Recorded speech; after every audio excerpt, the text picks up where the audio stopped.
Some of them clouds came in last night. They came in early enough that there's no dew this morning. We're also 66, 67 degrees this morning. Probably above the dew point. That one looks like it might be leaking a little bit, but probably not getting to the ground. So, yeah. And chance of rain today now. And was it like Tuesday, I think, is like a much bigger chance of rain. And then a little chance the rest of the week after that. So, you know, my dog feeding gauge is off a little bit. That's better.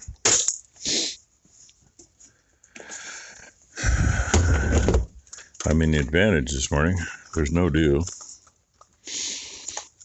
So whenever I get over to put the rakes together, I can start running. Should even be okay in that bottom ground. Get that wet crap rolled up, and maybe before it hits 90, it'll dry it off. And then go over to the other field and just break the whole damn thing and go bale it, I hope. Blue, you gonna get your breakfast? Oh, what he's got over there. Come on, old man, get your breakfast. No? Okay. Apparently he decided he's gonna lay right there. Yeah, it's alright. Yeah, his prerogative. Anyway, finished feeding and a little early yet to go raking around somebody's house on a Saturday morning. I don't like to upset landowners, especially when the rent's so high like it is over there, because that's one of those we keep it cleaned up. Oh, now Blue came to eat. Can you tell? He's got to yell about it. There's some color. And yes, that is doing it justice for the most part. And it's still a little smoky. I don't know if the camera's picking it up, but I mean, even out there where the traveler is in the pasture, there's a haze. It shows more when you look higher on the hills. Anyway, I guess Brooke and Matt are doing something with the company today. They do something for seniors or something every now and then. So they're going to be on their way out here with Blakely pretty soon. So we'll get to see her today. Well, maybe I'll get to see her. Depends on if I'm here or not. Look who's here. Matt and Brooke are headed up the driveway right now.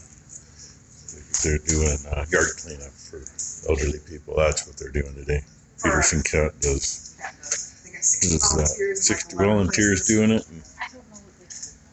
And in the meantime, she's right there. Adjuster on that one.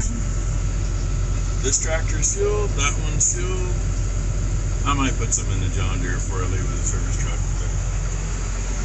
Gonna rake this one, then come back out and go back there, rake that one, then go almost half mile down the road and get that other piece done. And then I doubt this is dry in the bottom. The sun came out for a little bit and the humidity finished going up to 100, you know. There's just a little bit of regrowth out here, and I mean it's enough that the rakes aren't exactly wanting to turn very well. I'd lift them up, but then they're not going to pick it all.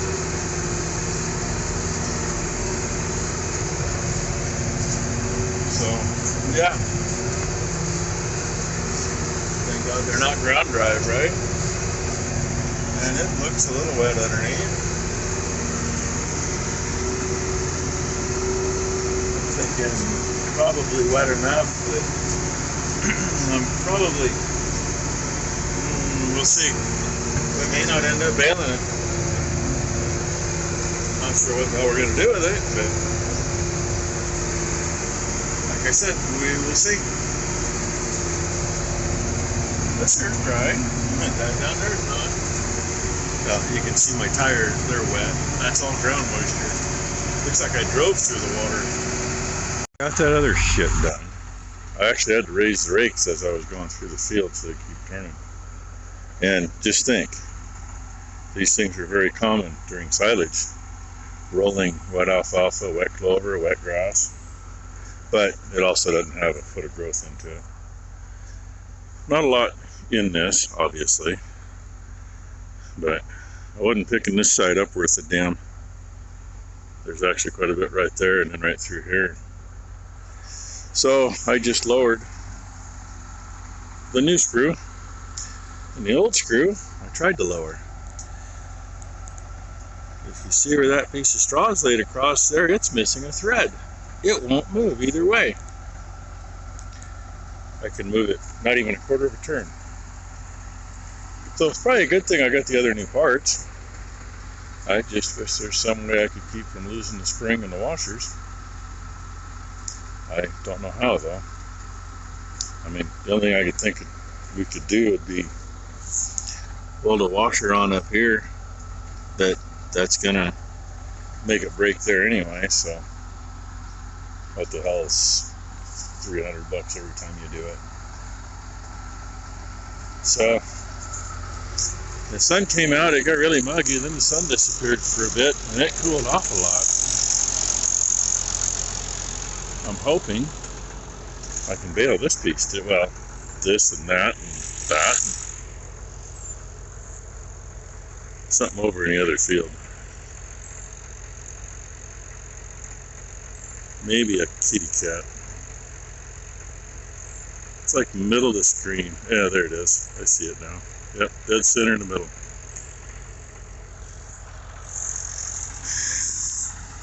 It feels tough. It ain't gonna break on a crank test. And they're wet though. And I'm getting rained on. I'm getting raindrops on me. Oh well. I'm gonna roll it in one row anyway. Piece is done. That in there is done. That was a pain in the ass. Partially because of the shape of what it is now with the trees they cut down and the crap they drug out in the field. And they obviously moved some stuff from the house, which is at that end, to a burn pile they got not too far through the opening there.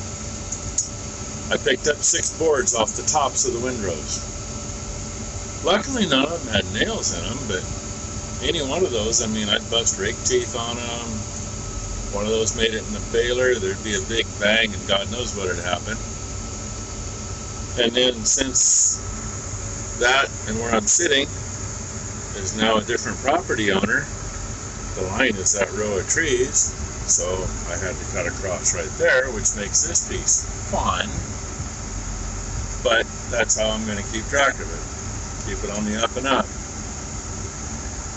And I got a feeling that the original owner, family that still has that, they're not going to be happy when they get paid. I mean, you know, they've been getting X number of dollars so many years because it's been the whole thing. And now it's less than half because literally half of what they owned is here that's almost all field. The other half is there, which is a pond, a shop, a barn, an old machine shed, the house, the driveway, all those trees. And the little piece about where the dead tree is in there is about where we would go into it, I think. I didn't go into that. They got a burn pile pushed out in the middle of it, and I could cut it. I'd spend a lot of time backing up and screwing around to get turned around cutting it. There's no way in hell I get the big baler in there and do anything because they didn't leave me any room to even turn at either end. And the pile's in the middle. So, but all I got left, once I go out here, I got to do that corner and that corner. And then all I got left is literally from there down to the road.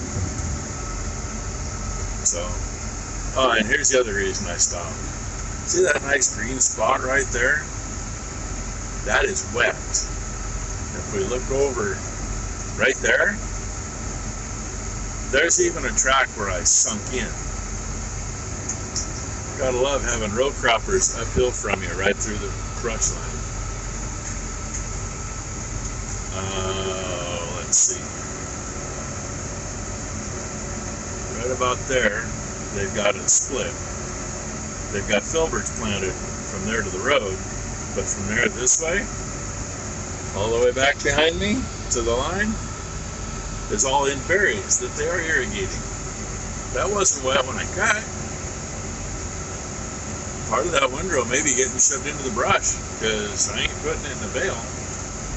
I don't think it's going to dry quick enough. Part of this one might be shit too.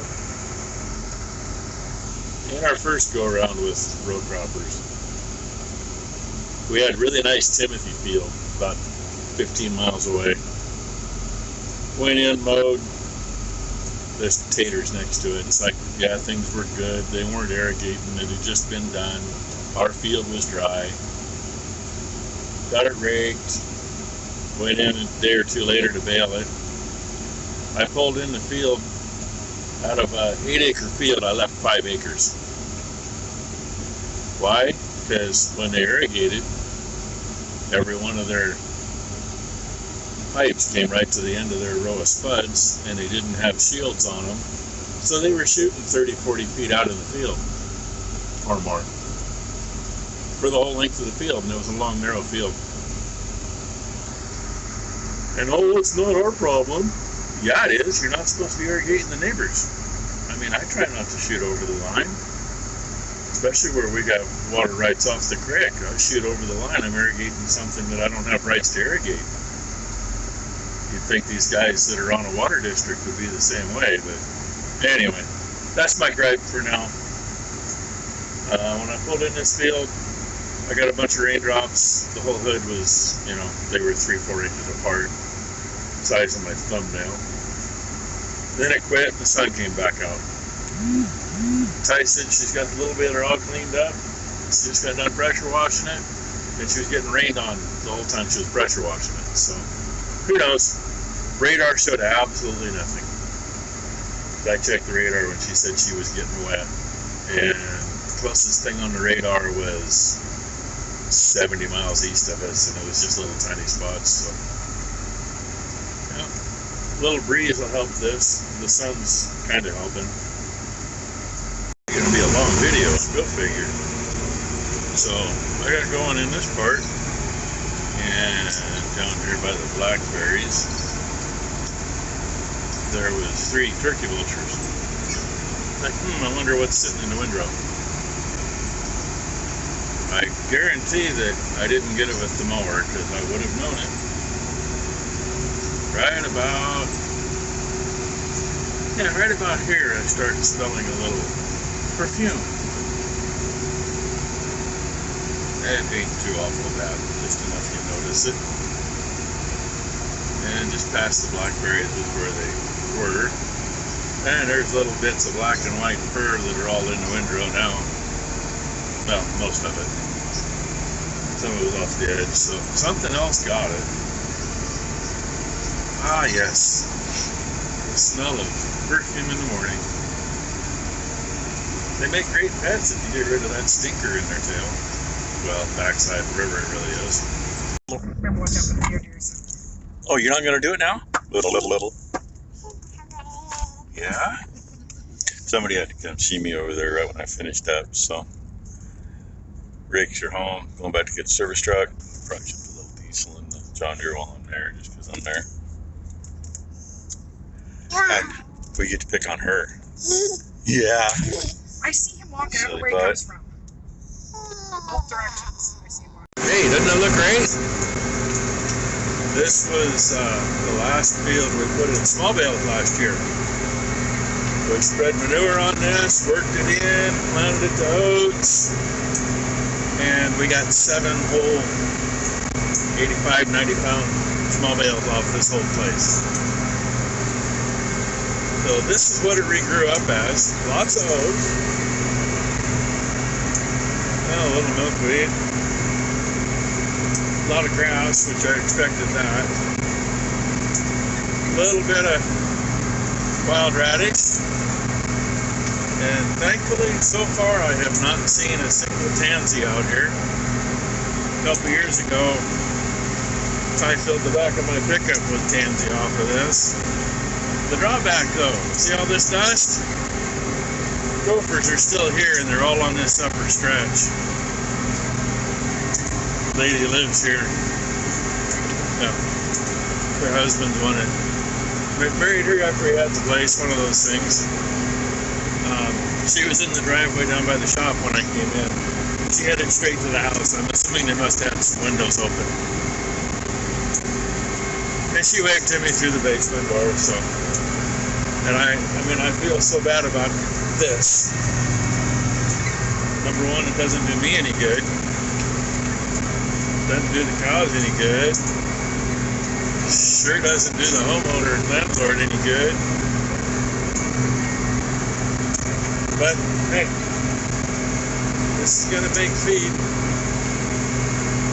I'm thinking we might try to feed this to the calves with some grass hay. Well, some little better grass hay. But I don't know how many oats are still left in the heads. Not even going to look. It is what it is. So anyway, this is what I'm doing this afternoon. The sun finally came back out again. So when I get done here, I'll go see if that other's ready to bale. We moved the baler earlier. And shut this off. I'll pick it up in a couple of gears. Get this done a wee bit faster. We'll see how long this goes. Running 11 to 12.5% moisture so far, but now I'm in the shade. We'll see what that does. And unfortunately, there's a lot in the shade over there. Here it's just a couple rounds. Well, we'll see. I can always jump in. I got to get the outside round done though, so I can do the corners. And that cutting actually went good over there. There's quite a bit of material there. It's a bunch of shit, but it's there. Oh, there's a bale over there. You see, I knew there should have been one, but it's tied one. After tying one, it usually drops one. About a half a bale off from tying and dropping one way or the other. And so far, this shadow stuff's doing good on moisture. Right, look, we just tied another one.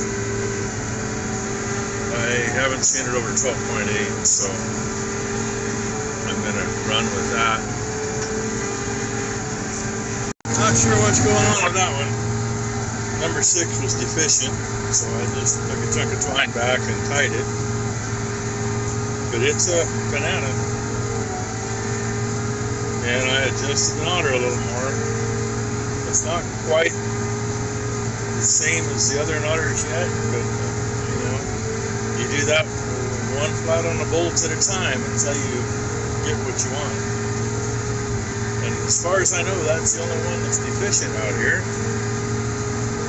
I haven't seen any others missing it. And what I got, 1, 2, 3. This is my 4th round here, plus the corners. There might, between this, that, and that, you know, there might be over a semi-load out here, which would be nice. Yeah, when I raked that, I mentioned something about a little wet. Yeah, I soaked the tires on this thing. Right there. So, you notice I just did the dry. Highest moisture I had out here was 13%. 13.8, I think is what it hit for one stroke. So here's what I wanted to show you. That's a banana bale. It's when I retied it was still in the baler. Well, part way out of the baler, but you see how straight that twine is and where it should be. I don't know why. I mean, that's a good one. Most of the rest of these are good. I thought, when you can just see, I thought that was missing, and it is. I don't know. I mean, that strap across there is straight, and we're not to it on this side. The other side we're past it. How come? Doesn't make sense. Then I had a thought. Come on, phone. Other way. Reading the book on this when we got it. I am not going to open this side shield. These straps in here, they move front to back to adjust the thickness, size of your flake. I'm wondering if the other side isn't too far ahead. That would do it. That's what works in my mind anyway. And it is nasty out here. And yeah, color ain't showing on the camera, but that's what you get for a sunset. I opted to not go in there, and I only did this property owners. So there and here. I haven't gone down that way, because I know that's going to be wet at the other end anyway. And all of that should be dry hay tomorrow as long as the sun hits it. Almost all of what's on the other side of the ditch will be, except for clear down by the road. So I'm going to bale the dry stuff. Try to put all the wet stuff in one bale, including those 2 short windrows. And then hopefully keep track of where that bale ends up. And yes, there's a reason I'm walking around the back of the pickup. Maybe I didn't pull that far forward. I guess I didn't. There's a big hole. The tractor was parked next to it. Right there's a big hole. I don't need you. Get out of here. Freaking bug. Anyway, I'm going to go home now. See, Ty left all the garbage in my pickup. And there's a cute little bottle. Last time Becky ordered stuff. She usually gets from Fred Meyer's, but they were on strike, so it was going to be 7 or 8 days before she could go pick it up. But she didn't have time to run in. So she got Costco and pushed the wrong button. 8 fluid ounces. They don't last long. So anyway, thanks for watching, everybody. Hope you all had a great Saturday. Hope everybody has a great Sunday. And hopefully tomorrow, finish baling here. It's going to be a few days before I can bale the other piece. Probably after it rains.